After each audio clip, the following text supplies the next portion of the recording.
Hello student, welcome back to Mattis data 24/7। This Anita Sharma और आज की वीडियो आप लोगों के लिए बहुत स्पेशल, बहुत इंपॉर्टेंट होने वाली है क्योंकि इस वीडियो में मैं आपको बताने वाली हूं how to crack CUET 2024 in first attempt, right. कि किस तरह से हम CUET जैसे बड़े एग्जाम को फर्स्ट अटेम्प्ट में ही क्रैक कर सकते हैं। तो क्या वो स्ट्रेटेजी होगी जो मैम आप बताने वाली हैं, तो क्या वो स्ट्रेटेजी होगी जिसको फॉलो करके आप CUET जैसे बड़े एग्जाम को आप फर्स्ट अटेम्प्ट में ही क्रैक कर सकते हैं। तो वीडियो को लास्ट तक जरूर देखिएगा ये सब समझने के लिए, और अगर आप चैनल पर नए हैं तो चैनल को सब्सक्राइब जरूर कीजिएगा, ठीक है। तो यहां पर देखिए, स्टार्ट करने से पहले कुछ मैं आपको यहां पर कुछ अपने जो स्टार्स हैं, जो ग्लिटरिंग स्टार्स हैं ना, जो CUET में जो जिन्होंने फर्स्ट अटेम्प्ट में ही अपना जो CUET का एग्जाम था वो बहुत अच्छे मार्क्स से क्लियर किया, बहुत अच्छे उनको मार्क्स आए और उनको फर्स्ट अटेम्प्ट में ही उनके ड्रीम यूनिवर्सिटी के टॉप कॉलेज में उनको एडमिशन मिल गया। देखना चाहोगे? चलिए दिखाते हैं। तो ये है हमारे क्या, ये है हमारे अड्डा 24/7 CUET के ग्लिटरिंग स्टार हैं, राइट बच्चे। तो ये है आपके इंग्लिश के टॉपर्स है, ये हिंदी के टॉपर्स है, ये आपके जनरल टेस्ट के टॉपर हैं, ये आपके ह्यूमैनिटीज के टॉपर्स हैं। तो ऐसे बहुत सारे स्टूडेंट हैं, ऐसे बहुत सारे स्टूडेंट हैं जो 100 परसेंटाइलर बने हैं, खास करके ह्यूमैनिटीज के स्टूडेंट, राइट। तो ये कैसे टॉपर बने, इन्होंने पहले ही अटेम्प्ट में कैसे ये सारी चीजें क्लियर करी और वो क्या स्ट्रेटेजी फॉलो करी जिसके बिहाफ पर उन्होंने फर्स्ट अटेम्प्ट में CUET जैसे एग्जाम को क्रैक कर लिया। तो यहां पर मैं आपको स्ट्रेटेजी बताने वाली हूं, ध्यान से सुनिएगा, ध्यान से समझिएगा और डेफिनेटली आप भी कर सकते हो और आपका नाम भी यहां पर बोर्ड में आ सकता है। कौन कौन ऐसा बच्चा है जो अपना जो नाम है, अपनी फोटो जो है वो इस बोर्ड पर, जो कि पूरा इंडिया देखेगा उसको, राइट, तो वो लाना चाहता है? तो मुझे कमेंट सेक्शन में लिखकर जरूर बताइएगा, ठीक है। तो चलिए स्टार्ट करते हैं कि हमारी क्या वो स्ट्रेटेजी होने वाली है। तो क्या स्ट्रेटेजी होने वाली है CUET 2024 डोमेन सब्जेक्ट्स के रिगार्डिंग, राइट। डोमेन सब्जेक्ट तो आप जानते ही हैं, जैसे अगर मैं आर्ट्स की बात करूं तो हिस्ट्री, पॉलिटी और आपके जो भी मेन सब्जेक्ट है वो सारे क्या हो गए, आपके डोमेन सब्जेक्ट हो गए। तो किस तरीके से आप CUET 2024 डोमेन सब्जेक्ट्स के लिए आपकी जो स्ट्रेटेजी होगी जिसमें जिसको फॉलो करके आप CUET को फर्स्ट अटेम्प्ट में ही क्लियर कर सकते हैं, क्रैक कर सकते हैं। तो how to score 200 out of 200, तो कैसे स्कोर करेंगे अपने डोमेन सब्जेक्ट में 200 आउट ऑफ 200, तो ये स्ट्रेटेजी मैं बताने वाली हूं। तो ये हो गया आपका CUET 2024 आर्ट्स डोमेन की बात कर रही हूं मैं, ठीक है। आप आर्ट्स के स्टूडेंट हो तो आर्ट्स की बात करूंगी, राइट। लेकिन यहां पर ये जो है ये बाकी बच्चे भी फॉलो कर सकते हैं, ठीक है।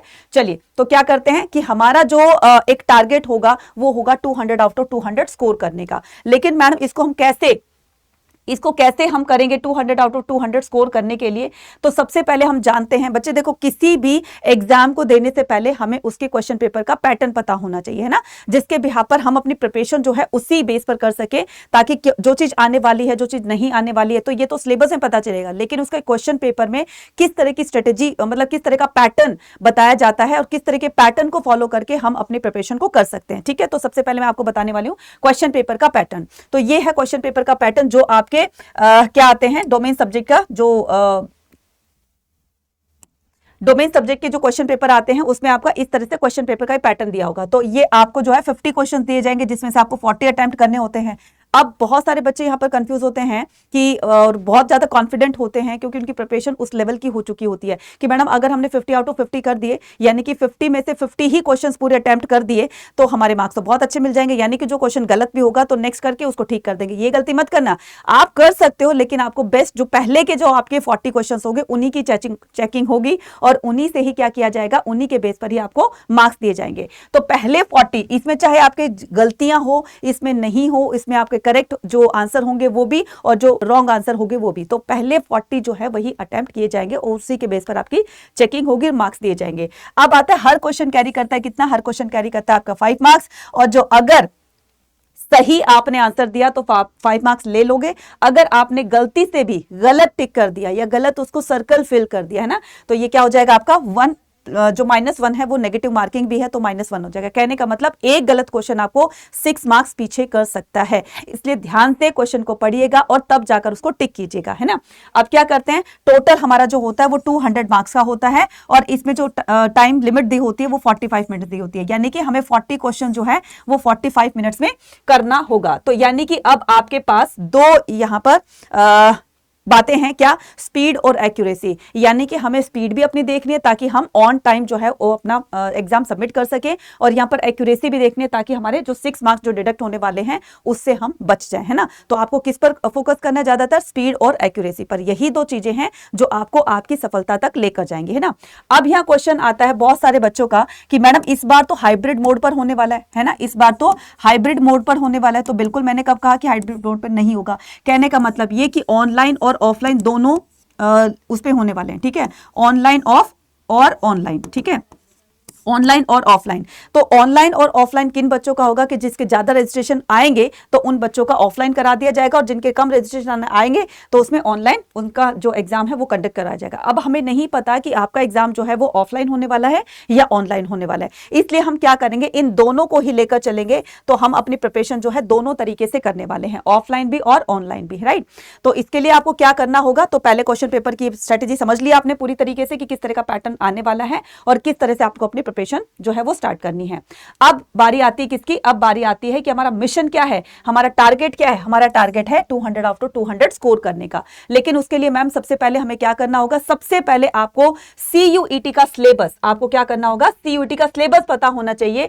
सीयूईटी का सिलेबस आपको पता होगा तभी जाकर आप सारी चीजों को अपने प्रिपरेशन के मुताबिक आप उसमें प्लान बनाओगे और उस प्लान के अकॉर्डिंग अपने प्रिपरेशन स्टार्ट करोगे। अब सिलेबस क्या है कि जो आपका क्लास 12 बोर्ड एग्जाम था उसमें आपके सिलेबस में कुछ चैप्टर रिमूव कर दिए गए थे ना, कि वो चैप्टर आपसे बोर्ड एग्जाम में उसमें से क्वेश्चंस नहीं पूछे जाएंगे। लेकिन सीयूईटी में ऐसा कोई भी चैप्टर नहीं है जो रिमूव किया गया हो, यानी कि पूरी हिस्ट्री से, पूरी पॉलिटी से, पूरी की पूरी ज्योग्राफी से आपके पूरे के पूरे चैप्टर आएंगे। तो जो आपने नहीं पढ़ा है वो भी आपको इस सीयूईटी एग्जाम के लिए आपको पढ़ना पड़ेगा, ठीक है। तो ये होगा आपका सिलेबस। अगर सिलेबस आपको चेक करना है हर सब्जेक्ट का सीयूईटी का, तो जाकर के इसकी जो मेन वेबसाइट है CUTexam.nta.ac.in पर, तो जाकर के उसको क्या कीजिएगा, उसको आप क्लिक कीजिएगा, वहां पर आपको सारे सिलेबस मिल जाएंगे।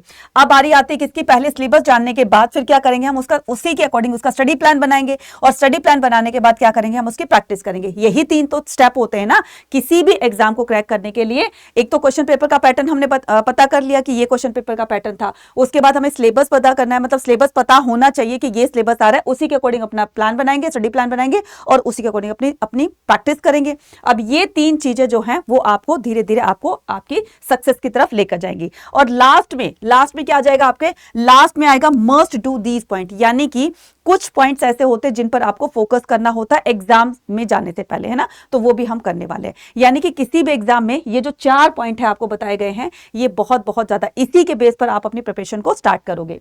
नेक्स्ट करते हैं क्या, नेक्स्ट करते हैं सबसे पहले सिलेबस का ओवरव्यू देखते हैं। तो हम पहले क्या करेंगे, पहले हम करेंगे स्टेप 1 में। तो स्टेप 1 में क्या करेंगे, सिलेबस ओवरव्यू देखेंगे। तो आपको सीयूईटी के एग्जाम के लिए आपको सिर्फ और सिर्फ क्लास 12 की एनसीईआरटी ही आपको करनी है। मैंने क्या कहा, क्लास 12 की एनसीईआरटी ही आपको फॉलो करनी है, ना किसी स्टेट बुक, जो स्टेट बोर्ड होता है उसकी बुक को फॉलो करना है, ना किसी अदर बुक को फॉलो करना है। सिर्फ और सिर्फ क्या करनी है, आपको 12th की एनसीईआरटी बुक को ही स्टडी करना है, इसके अलावा कोई बुक नहीं पढ़नी है। ना आपको 9, 10, 11, 11 की पढ़नी है, ना आपको हायर की पढ़नी है। कहने का मतलब सिर्फ आपको क्लास 12th की ही एनसीईआरटी से प्रिपेयर करना है। पूरी यहीं से आपका क्या आएगा, पूरा का पूरा यहीं से आपका क्वेश्चन पेपर आने वाला है, ठीक है।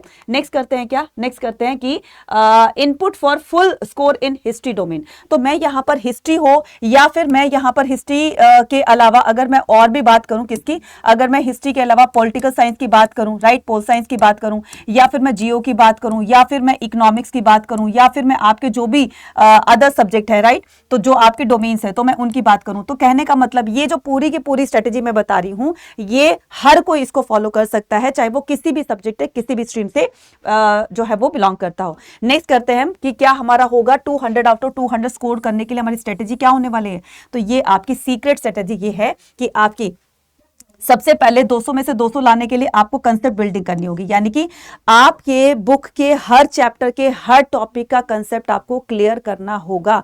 तब जाकर क्या करोगे, आप एक सही अंडरस्टैंडिंग लेकर जाओगे, एक अच्छी अंडरस्टैंडिंग लेकर जाओगे। तो सबसे पहले हमारा क्या होना चाहिए, हमारा कंसेप्ट बिल्डिंग होना चाहिए। अब कंसेप्ट बिल्डिंग को मैंने 2 पार्ट में यहां पर डिवाइड कर दिया। क्या, पहले तो हम क्या करेंगे, कंसेप्ट को बिल्ड करने के लिए सबसे पहले अपनी एनसीईआरटी कंप्लीट करनी होगी, क्योंकि यहीं से आपका क्वेश्चन आना है, यहीं से आपका क्वेश्चन पेपर बनना है। तो सबसे पहले हमें क्या करना है, हमने एनसीईआरटी को कंप्लीट करना है, उसका पूरा सिलेबस हमें स्टडी करना है। उसके बाद detail notes for the revision. तो डिटेल नोट्स में क्या आ जाएगा आपका कि जो भी स्टडी के दौरान, पढ़ाने के दौरान, पढ़ने के दौरान, तो आपको क्या करना है, अपने साथ में नोट्स बनाते रहने हैं ना। और नोट्स बनाओगे या फिर आपको बने बनाए नोट्स मिलेंगे, तो ये वट जो भी होगा, तो इसमें क्या होगा, ये जो डिटेल्ड नोट्स होंगे ना बच्चे, ये आपके एग्जाम में बहुत बहुत ज्यादा काम आने वाले हैं।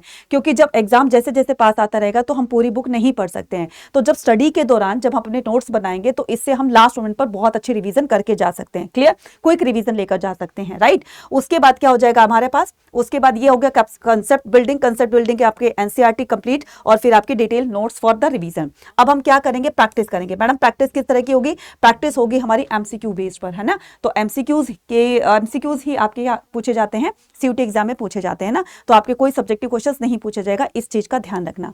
बोर्ड एग्जाम में क्या होता था, सब्जेक्टिव क्वेश्चंस पूछे जाते थे, लेकिन सीयूईटी में आपके एमसीक्यूज क्वेश्चन ही पूछे जाएंगे, राइट। एमसीक्यू बेस्ड होता है ये। और मिनिमम जो है क्या करेंगे, मिनिमम जो है 15 जो है मॉक टेस्ट लगाएंगे। कहने का मतलब ये कि आपको कम से कम ये पूरा कंसेप्ट क्लियर करने के बाद, रिवीजन नोट्स बनाने के बाद, क्वेश्चन की प्रैक्टिस करने के बाद, जब ये तीनों चीजें हो जाएंगी तो फिर हमें क्या करना है, फिर हमें लगाने हैं मॉक टेस्ट। तो बच्चे मॉक टेस्ट से क्या होता है, एक जो एग्जाम में जैसा इन्वायरमेंट होता है ना, सेम उसी तरह का इन्वायरमेंट जो है वो मॉक टेस्ट में कराया जाता है। जैसा क्वेश्चन पेपर हूबहू, अगर मैं इसको हिंदी में बताऊं तो ये नकली परीक्षा होती है। मॉक टेस्ट जो होते हैं ना बच्चे, ये नकली एग्जाम होते हैं, डुप्लीकेट एग्जाम होते हैं, है ना। तो एग्जाम में जैसा आपका माहौल होता है, इन्वायरमेंट होता है, जैसा आपका क्वेश्चन पेपर आता है, हूबहू डिट्टो जो है वो आपके मॉक टेस्ट तैयार किए जाते हैं ना। तो एग्जाम से पहले जो आपका एग्जाम का फेयर होता है वो बिल्कुल पूरी तरीके से आपके दिल दिमाग से निकल जाता है। इसलिए मॉक टेस्ट बहुत बहुत बहुत ज्यादा जरूरी रहते हैं। साथ साथ में पीवाईक्यूज भी बहुत ज्यादा जरूरी होते हैं, क्योंकि पीवाईक्यू से हमें पता चल जाता है कि किस तरह के क्वेश्चन जो है पिछले एग्जाम में पूछे गए थे, और जो है पैटर्न तो आपका वही रहता है। तो हो भी सकता है कि एज इट इज आपका इस बार भी पूछ लिया जाए। तो पीवाईक्यू भी बहुत ज्यादा इंपॉर्टेंट होते हैं, ठीक है।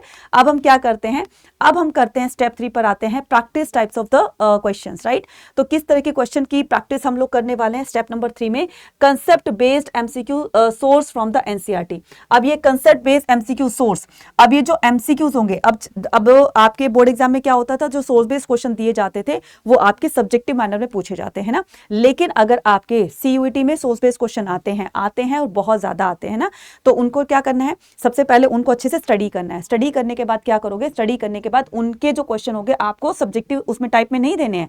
आपके वो जो क्वेश्चन दिए जाएंगे वो आपके ऑब्जेक्टिव टाइप यानी कि एमसीक्यूज की फॉर्म में दिए जाएंगे।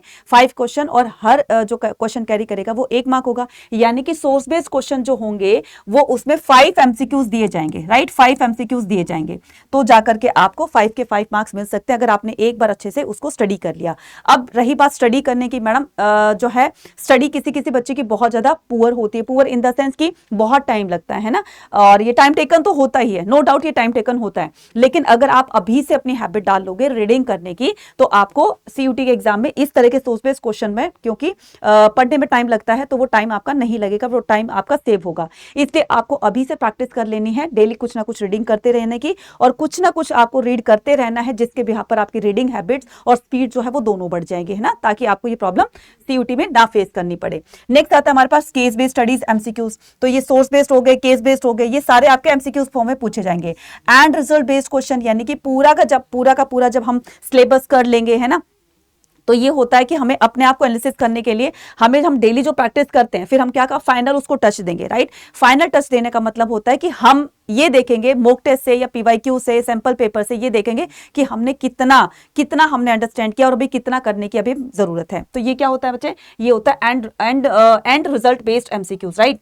तो मैप बेस्ड क्वेश्चन भी आते हैं। बहुत सारे बच्चे ऐसे होते हैं जो ये पूछते हैं कि मैडम जैसे बोर्ड एग्जाम में पूछे जाते हैं मैप बेस्ड क्वेश्चन, क्या same as it is map based question इसमें भी पूछे जाएंगे? बच्चे पूछे जाते हैं, लेकिन उनका तरीका अलग होता है। जैसे बोर्ड एग्जाम में आपको मैप दे दिया जाता था, लेकिन मैप से क्या होते थे, मैप में आपको प्लेसेस लोकेट करने होते थे। इसमें आपको मैप नहीं दिया जाएगा, है ना। इसमें आपको क्या किया जाएगा, इसमें आपको क्वेश्चन दे देंगे कि बताओ बनावली कहां पर है। क्या पूछा जाएगा, जैसे मान लो बनावली कहां पर है, तो बनावली आपको यहां पर ऑप्शन में क्या कर दिया जाएगा, हरियाणा कर दिया जाएगा, राजस्थान कर दिया जाएगा, गुजरात कर दिया जाएगा, और एक साइड और दे दी जाएगी, राइट। तो हड़प्पा कर दिया जाएगा कि बनावली कहां पर है। इस तरीके से आप क्या करोगे, उसका जो करेक्ट आंसर है हरियाणा, उस पर टिक कर दोगे। तो इस तरह से मैप बेस्ड क्वेश्चन आपसे पूछे जाएंगे।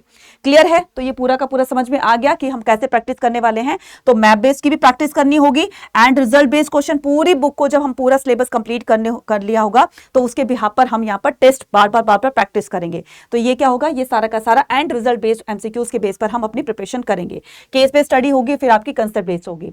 अब हम बात करते हैं कि मैडम ये सारी चीजें कहां पर मिलने वाली, ये सारी की सारी चीजें कहां पर मिलने वाली आपको प्रतिज्ञा प्लस के अंदर। ठीक है। प्रतिज्ञा प्लस का मतलब समझते हो ना कि जितनी भी मैंने ये पूरी की पूरी स्ट्रेटेजी बताई है, ये सारी की सारी चीजें आपको कहाँ दी जा रही है, प्रतिज्ञा प्लस बैच के अंदर। ठीक है, अब प्रतिज्ञा प्लस बैच लेना क्यों जरूरी होता है ये आपको समझ में आ गए ना। तो एक जो स्ट्रेटेजी मैंने पूरी की पूरी बताई है वो सारी स्ट्रेटेजी हम इसमें फॉलो कर रहे हैं। ठीक है, अगर आपका भी सपना है आपको ड्रीम यूनिवर्सिटी के बेस्ट कॉलेज में और फर्स्ट अटेम्प्ट में आपको CUT क्रैक करना, तो ये आपके लिए एक रास्ता है, वो रास्ता है जिस पर चलकर आप अपनी मंजिल को पाएंगे, है ना। तो इसमें आपको जो टीचर हैं, टीचर आपको कंटेंट के साथ साथ में, मतलब आपके कंसेप्ट जो भी अंडरस्टैंडिंग होगी, कंसेप्ट जो क्लियरेंस होगी, उसके साथ साथ में आपको गाइडेंस भी देगी CUET एग्जाम के रिगार्डिंग। CUT में अब ये हो रहा है, CUT में वो हो रहा है, मतलब छोटी छोटी जो बातें होती हैं, बारीक से बारीक बातें होती हैं, उसकी जो इन्फॉर्मेशन होती है वो भी आपको साथ साथ में गाइड करती रहती है, सो दैट पढ़ाने के साथ साथ में आपको वो सारी इन्फॉर्मेशन मिले जो आपको एग्जाम में जाने से पहले सारी चीजें क्लियर करके जानी होती है ना। तो इस प्रतिज्ञा प्लस में आपको वो सारी चीजें मिलने वाली है, वो सारी चीजें मिलने वाली है जिसके बिहाफ पर आप अपने CUT जैसे एग्जाम को पहले ही अटेम्प्ट में क्लियर कर सकते हो। और ये साइंस के लिए, कॉमर्स के लिए, आर्ट्स के लिए, GT लैंग्वेज के लिए, सभी के लिए प्रतिज्ञा प्लस जो है सभी बच्चों के लिए है। अब ये आपका मंथ एंड सेल ऑफर चल रहा है, तो मंथ एंड सेल ऑफर में 20% का डिस्काउंट जो है प्रतिज्ञा प्लस में आपको दिया जा रहा है। प्रतिज्ञा प्लस में मैक्सिमम डिस्काउंट पाने के लिए आपको कूपन कोड यूज करना है Y489। ठीक है बच्चा, Y489। अब मैडम इसमें एनरोल कैसे करना है, तो एनरोल करने के लिए आपको क्या करना है, अड्डा 24/7 की एप्लीकेशन को डाउनलोड करना है। तो अभी के अभी क्या करोगे, जाकर के आप एप्लीकेशन को डाउनलोड कर लोगे। तो जैसे आपने डाउनलोड किया तो वैसे क्या आ जाएगा आपका, यहाँ पर अड्डा 24/7 की एप्लीकेशन को डाउनलोड कीजिए, देन उसके बाद ये आ जाएगा आपका ऑल कोर्स हो जाएगा। तो ऑल कोर्स में जाएंगे, ऑल कोर्स पे जाकर UG PG एंट्रेंस एग्जाम पे क्लिक करेंगे, देन UG पर। अच्छा, जो बच्चे Hindi medium, pure Hindi medium में पढ़ना चाहते हैं, हिंदी में पढ़ना चाहते हैं, तो उनके लिए भी हिंदी मीडियम वाला यहाँ पर बैच रखा है ना। तो यहाँ पर आप हिंदी मीडियम में भी कर सकते हो, और ये बाइलिंगुअल होगा, हिंदी और इंग्लिश दोनों में होगा। ठीक है, जिसमें मैं पढ़ाऊंगी आपको बाइलिंगुअली हिंदी और इंग्लिश में। तो ये है आपका क्या, प्रतिज्ञा प्लस। अगर आप प्रतिज्ञा प्लस में एनरोल होना चाहते हैं तो ये आपका प्रतिज्ञा प्लस है। इसके अलावा ये हमारी टेस्ट सीरीज है, प्रतिज्ञा की टेस्ट सीरीज है, जिसमें आपको 770 ऑफलाइन टेस्ट दिए जाएंगे, 120 जो है ऑनलाइन टेस्ट दिए जाएंगे, और 80 OMR शीट दी जाएगी जो आपके घर पर पहुंचा दी जाएगी। राइट बच्चे, तो ये क्या है, आपकी टेस्ट सीरीज है। राइट, टेस्ट सीरीज के बाद अगर आप टेस्ट सीरीज परचेज करना चाहते हैं तो टेस्ट सीरीज परचेज कर सकते हैं। इसके अलावा अगर आप बुक्स परचेज करना चाहते हैं, जिसमें आपका क्या है, जिसमें आपकी सेक्शन 2 से, यानी कि humanities domain previous year solved paper भी आपके हिस्ट्री, ज्योग्राफी और इनके सबके, तो आप इसको भी अवेल कर सकते हो। इसके अलावा आपकी सिलेक्शन किट भी होती है बच्चे। सिलेक्शन किट में आपका क्या हो जाएगा, सिलेक्शन किट में आपके बुक के साथ साथ में वो सारे आपको टेस्ट सीरीज वगैरह भी दी जाएगी। PYP बुक होती है ये, जो कि सोल्ड होती है, यानी कि जो प्रीवियस ईयर में जो भी क्वेश्चंस पूछे गए हैं वो उनका सॉल्यूशन भी उनके साथ दिया जाएगा आपको। ठीक है, तो आप क्या करोगे, इसमें पूरा का पूरा ये बुक भी दी गई है, तो पूरे चैप्टर के NCERT चैप्टर को उसको समराइज करके, और ये सारी की सारी चीजें इसमें बताई गई है विद माइंड मैप और विद क्वेश्चन प्रैक्टिस, है ना। तो हर एक चैप्टर के पीछे आपके 40-50 जो है क्वेश्चंस आपके दिए जाएंगे। अब ये सारी चीजें चाहे तो आप इसको सिंगल इंडिविजुअल भी परचेज कर सकते हैं। जब ये सारी चीजें आपको टीचर के साथ, यानी कि टीचर के पढ़ाने के साथ, यानी कि लाइव और रिकॉर्डेड क्लास के साथ आपको इसमें सारी मिल रही हैं, तो हमें वहां क्यों जाना। बच्चे मैं इसलिए कह रही हूं कि अगर मान लो पढ़ाई के दौरान अगर आपको कोई डाउट आता है तो कम से कम आप वो लाइव क्लास में टीचर से डाउट तो पूछ सकोगे ना। इसलिए ये सारी जो चीजें मैंने बताई है, टेस्ट सीरीज बताई है आपको, सिलेक्शन किट बताई है, PYP बुक बताई है, और आपके PYP जो भी होते हैं, सारी चीजें आपको प्रीवियस ईयर क्वेश्चन होते हैं, वो सारी चीजें आपको प्रतिज्ञा प्लस के अंदर मिल रही है। इसमें एनरोल करने के लिए क्या करना है, बाय नाउ पे क्लिक करना है। बाय नाउ पे क्लिक करने के बाद आपको क्या करना है, कूपन कोड लगाना है Y489। इसी से आपको ये 20% का डिस्काउंट भी मिलेगा, और इसी से आप एनरोल करोगे। देखो बच्चे, यहाँ आपको सिर्फ सोचने से नहीं होता है कुछ भी, है ना। तो उसके लिए आपको अच्छे से मेहनत करनी पड़ती है। तो कहते हैं ना, सोचने से कहाँ मिलते हैं तमन्नाओं के शहर, चलने के लिए जिद भी जरूरी है मंजिल को पाने के लिए। राइट, तो आपने सोचा बहुत अच्छा है कि मुझे ड्रीम यूनिवर्सिटी के बेस्ट कॉलेज में मुझे एडमिशन मिल जाए, लेकिन बच्चे वो एडमिशन कैसे मिलेगा, सिर्फ और सिर्फ सही स्ट्रेटेजी, सही गाइडेंस और अपनी मेहनत के बेस पर मिलेगा, है ना। तो वो सारी चीजें आपको यहाँ पर प्रोवाइड की जा रही हैं। जल्दी से जाएंगे, एनरोल करेंगे और अपनी CUET की प्रिपरेशन को स्टार्ट कर देंगे। याद रखना, इसमें प्रतिज्ञा प्लस में जो क्लासेस होंगी ह्यूमैनिटीज स्टूडेंट के लिए, तो वो 1 अप्रैल से स्टार्ट हो जाएंगी। ठीक है बच्चा, तो वो कब स्टार्ट हो जाएंगी, आपकी 1 अप्रैल से स्टार्ट हो जाएंगी। तो क्यों आप देरी करो, क्योंकि जितना आप देरी करोगे उतना ही आपके लिए क्या होगा, उतनी आप लोग जो है वो थोड़ा सा और डिले होते चले जाओगे। और अभी बच्चे टाइम नहीं है, अभी टाइम नहीं है, अभी टाइम सिर्फ किसका है, अगर कोई भी, अगर आपको कोई भी प्रॉब्लम हो रही है, कोई भी डाउट है, तो आप मुझे यहाँ पर मेल कर सकते हो anita.sharma@adda247.com। राइट बच्चे, जल्दी से जाकर के इसको परचेज करेंगे, कूपन कोड लगाएंगे Y489 और अभी से क्या करेंगे, 1 अप्रैल से स्टार्ट हो रही है इसकी क्लासेस, तो 1 अप्रैल से मेरे साथ जो है प्रिपरेशन में आइएगा और हम धमाकेदार तरीके से, दमदार तरीके से हम अपनी प्रिपरेशन करेंगे CUET में और फर्स्ट अटेम्प्ट में ही इसको पूरा का पूरा क्रैक करेंगे और अच्छे मार्क्स लेकर दिखाएंगे, है ना, जिससे हमें भी क्या हो, अपने आप पर गर्व हो और साथ साथ में हमारे पेरेंट्स को भी जो सपना देखा हुआ है कि मेरा बेटा या बेटी जो है बहुत अच्छे कॉलेज में जाकर के उनका एडमिशन होगा, तो वो सपना भी हम पूरा कर सकते हैं। मिलते हैं अपनी नेक्स्ट वीडियो में। Till then take care, bye bye to all. Video कैसी लगी कॉमेंट सेक्शन में लिखकर बताइएगा। अगर आप किसी और तरह की भी वीडियो लेना चाहते हैं तो वो भी आप मुझे कॉमेंट सेक्शन में लिखकर बता सकते हैं। Bye bye to all.